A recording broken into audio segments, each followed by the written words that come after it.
दोस्तों, केंद्र सरकार द्वारा 4 साल के लिए सेना में भर्ती के लिए अग्निपथ योजना शुरू कर दी गई है। इस योजना का नेपाल सरकार भी विरोध कर रही है और इसके विरोध के कारण फिलहाल गोरखा सैनिकों की भर्ती को टाल दिया गया है।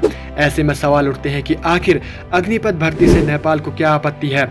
नेपाल सरकार ने क्यों नेपाली युवाओं को भर्ती के लिए भारतीय सेना को कोई जवाब नहीं दिया।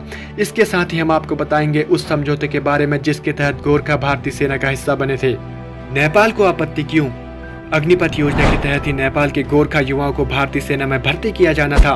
इसके लिए गोरखा रिक्रूटमेंट डिपो गोरखपुर और दार्जिलिंग ने नेपाल के बुटवल और धरान में भर्ती रैली की तारीख घोषित कर दी थी, लेकिन नेपाल सरकार की तरफ से इस पर कोई जवाब नहीं आया और इस रैली को टाल दिया गया।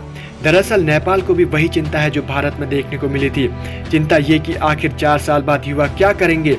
नेपाल में ये मुद्दा काफी चर्चा में भी है, क्योंकि इस वर्ष नेपाल में चुनाव होने हैं, तो शेर बहादुर देवपा सरकार के लिए यह मुद्दा काफी गंभीर बना जा रहा है। क्यों नेपाल ने अग्निपथ भर्ती को टाल दिया? नेपाल सरकार ने इस रैली को टालने का निर्णय लिया है। नेपाल का मानना है कि ये आज़ादी के बाद 1947 में नेपाल, भारत और ब्रिटिश सरकारों के बीच त्रिपक्षीय समझौते का उल्लंघन है।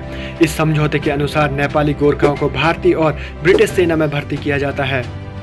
क्या था भारत, नेपाल और ब्रिटेन के बीच त्रिपक्षीय समझौता? 1947 में भारत को मिली आज़ादी के बाद ब्रिटेन, भारत और नेपाल के बीच एक त्रिपक्षीय समझौता हुआ था।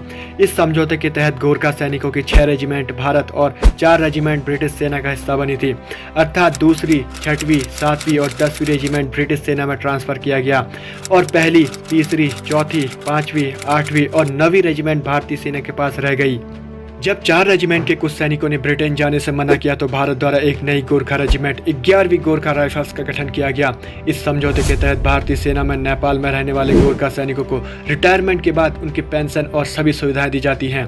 बता दें कि पाकिस्तान और चीन ने भी 1962 के युद्ध के तुरंत बाद अपनी अपनी सेनाओं में गोरखा सैनिकों के लिए नेपाल से अनुरोध किया था, जिसे नेपाल सरकार ने ठुकरा दिया। दोस्तों, आपको यह जानकारी कैसी लगी कमेंट सेक्शन में जरूर बताएं। ऐसी ही और वीडियोस के लिए चैनल को सब्सक्राइब और वीडियो को लाइक करें।